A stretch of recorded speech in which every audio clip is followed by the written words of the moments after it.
할렐루야. 주님의 이름으로 사랑하고 축복합니다. 이번 주는 시편 23편을 중심으로 해서 고난과 영광, 이런 제목을 하나님의 말씀을 전하겠습니다. 내가 지금까지 읽어온 모든 책 중에서 나를 가장 위로해 준 책은 하나님의 말씀 시편 23편이다 라고 임마누엘 칸트는 고백했습니다. 오랜 세월 동안 수많은 사람들이 위로받았던 책이 시편 23편입니다. 여전히 많은 사람들이 위로받고 있는 책이 시편 23편일 것입니다. 시편 23편은 여러 가지 특징이 있지만은 특별히 한마디로 말씀드린다면 이미 구원받은 사람, 즉 문제를 해결받은 사람의 감사시가 아니라 여전히 문제 속에 있고 고난 가운데 있는 사람들의 하나님을 향한 신뢰시라는 특징이 있습니다. 이런 특징을 생각하면서 시편 23편이 오늘 우리에게 주는 의미들을 세 가지로 전하고자 합니다. 첫 번째는 고난 중에 어려움 가운데 있을지라도 하나님을 신뢰하라.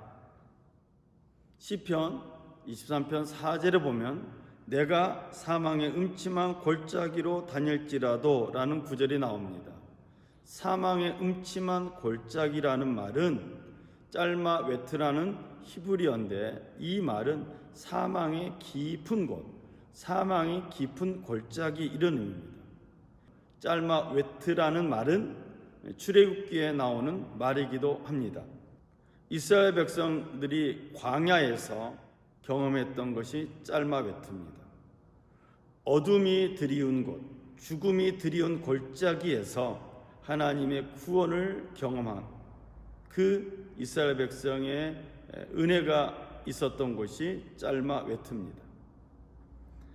시편 23편 4절은 짤마 웨트라는 고난 가운데서 가장 어려운 가운데서 하나님은 우리에게 두려워하지 않을 것을 말하고 있습니다.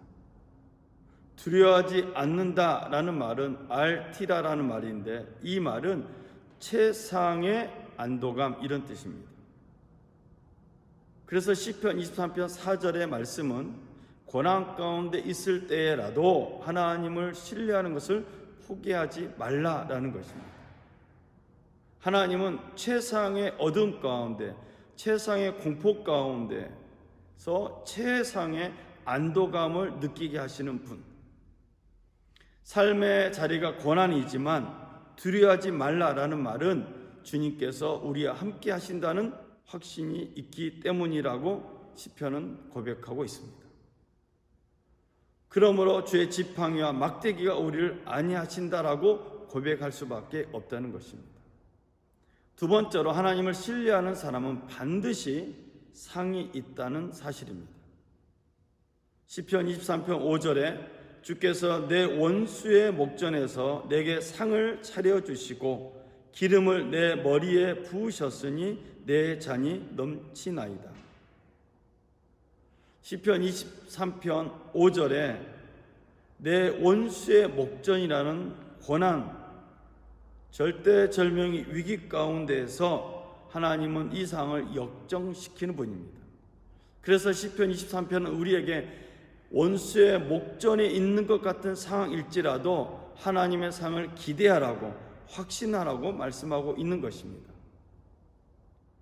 출애굽기 14장 24절 25절에 보면 새벽에 여호와께서 불과 구름 기둥 가운데서 애굽 군대를 보시고 애굽 군대를 어지럽게 하시며 그들의 병거 바퀴를 벗겨서 달리기가 어렵게 하시니 애굽 사람들이 이르되 우리가 도망하자 여호와가 그들을 위하여 싸워 애굽 사람들을 치는도다. 원수의 목전에서도 하나님을 신뢰하는 사람들에게는 상황을 역전시키는 분이 하나님이십니다. 우리에게는 고난 가운데서 버티고 하나님을 신뢰하면 상이 있다는 것을 시편 23편을 통해서 위로받고 있고 격려받을 수 있습니다. 홍해바다 앞에 깊은 어둠 가운데 있었던 이스라엘 백성들은 하나님의 역전시키는 축복을 누리게 되었습니다. 모세는 바다 위로 손을 내밀었고 뒤따라오던 애굽 사람들과 애굽의 병거들과 애굽의 군사들은 물속에 잠기게 되었습니다. 그러나 이스라엘 백성들은, 이스라엘 자손들은 좌우에 물이 벽이 되어서 바다를 마른 땅처럼 건너가 구원받게 되었습니다. 고난 가운데서 상을 바라보는 사람은 하나님의 구원을 얻게 되고 심판 대신 하나님의 은총을 누리게 됩니다. 그러므로 고난 중에서는 우리의 자세와 태도가 매우 중요하다고 시편 23편은 말하고 있습니다. 세 번째, 하나님을 신뢰하는 사람만이 하나님을 진실하게 고백할 수 있습니다. 시편 23편 1절, 여호와는 나의 목자시니 내게 부족함이 없으리로다. 우리가 너무나 잘 아는 구절이기도 합니다. 내게 부족함이 없으리로다. 이 말은 과거에도 부족함이 없었고 현재에도 부족함이 없으며 미래에도 부족함이 없을 것이라고 고백하는 내용입니다.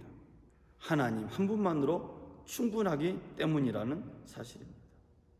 하나님을 신뢰하는 사람만이 1절에 나와 있는 고백을 진실하게 할 수 있습니다. 시편 23편 2절과 3절에 보면 그가 나를 푸른 풀밭에 누이시며 실만한 물가로 인도하시는도다. 내 영혼을 소생시키시고 자기 이름을 위하여 의의 길로 인도하시는도다. 2절과 3절에 인도하시는도다가 두 번 나오는데 인도하시는도다라는 말은 나라는 히브리어입니다. 이 말은 출애굽기에서는 이스라엘 백성이 구원받은 이후에 사용되는 단어이기도 합니다. 출애굽기 15장 13절에 따르면 주의 인자하심으로 주께서 주의 백성을 인도하시되 주의 힘으로 그들을 거룩한 처소에 들어가게 하시나이다. 출애굽기 15장 23절에 인도하시되라는 말은 나할인데 여기서 인도하다는 말은 이스라엘 백성이 홍해에서 구원받은 이후에 인도하심 받는 내용입니다. 하나님은 이스라엘 백성을 종되었던 애굽 땅에서 구원해 내시고 애굽 사람의 눈앞에서 구원하신 목적은 그들을 거룩한 처소에 들어가게 하기 위함이었다라고 출애굽기는 말하고 있습니다. 그러므로 시편 23편 2절과 3절의 고백은 하나님의 인도하심이 실만한 물과 의의 길로 인도하시는데 그 목적은 우리를 푸른 풀밭에 누이시기 위한 것이기도 하고 또 한편으로는 하나님의 이름을 위하여 우리의 이름이 아닌 하나님의 이름을 위하여 우리의 영혼을 소구생시킨다는 사실입니다. 시편 23편 3절의 이 의의 길이라는 말은 의의 길은 히브리어로 마아갈인데 이것은 수레바퀴 자국 흔적이라는 뜻입니다. 즉 의의 길은 너무나 좁은 길입니다. 하나님을 향해서 시편 23편 2절과 3절을 고백할 수 있는 사람은 너무나 좁은 길을 걸어가는 사람입니다. 시편 23편 6절의 고백은 이렇습니다. 내 평생의 선하심과 인자하심이 반드시 나를 따르리니 내가 여호와의 집에 영원히 살리로다. 시편 23편 결론에 해당되는 이 6절의 말씀에는 확신과 서원이 함께 있습니다.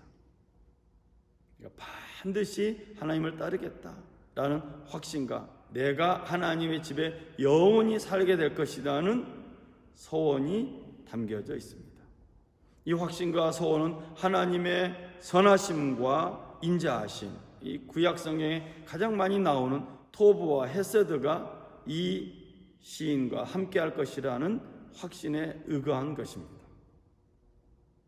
저는 말씀의 결론을 내리고자 합니다. 시편 23편은 고난을 이겨내고 나온 사람의 감사시가 아니라 여전히 고난 가운데 또 문제 가운데 있는 사람이 하나님을 향한 신뢰를 표현한 신뢰시입니다. 여전히 문제는 해결되지 않은 상황이 있습니다. 여전히 고난 가운데 있습니다. 그러나 하나님을 향한 신뢰는 변함이 없다는 뜻입니다.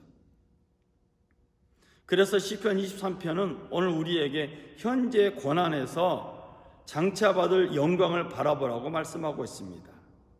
우리가 처해 있는 고난이 어떠한 고난이든지 그 고난으로 자기를 스스로 파멸의 길로 끌고 가지 말고 앞으로 받을 영광과 비교할 수 없는, 현재와 비교할 수 없는 영원한 영광을 바라보는 우리 믿음의 가족들 되시길 주의 이름으로 축원을 드립니다. 기도하겠습니다. 전능하신 사랑의 주 하나님 아버지, 은혜와 사랑을 감사합니다. 우리를 푸른 풀밭에 누이시고 실망한 물가로 인도하시고 하나님의 이름을 위하여 의의 길로 인도하여 주신 하나님 찬양합니다. 우리 평화의 가족들, 믿음의 가족들이 하나님을 따르기만 하여 주시고 영원히 하나님의 집에 거하는 은혜를 누리게 하여 주옵소서. 여전히 고난과 어려움 현장 가운데 있습니까? 하나님을 고백하는 믿음의 가족들 되게 하여 주옵소서. 그래서 현재의 고난이 더 이상 고난이 아님을 깨닫게 하여 주시고 하나님의 선하심과 인자하심을 맛보는 우리 믿음의 가족들, 평화의 가족들로 복을 내려 주옵소서. 오늘도 우리 예배를 받으신 주님께 감사드리며 우리 주 예수 그리스도 이름으로 기도드렸습니다. 아멘.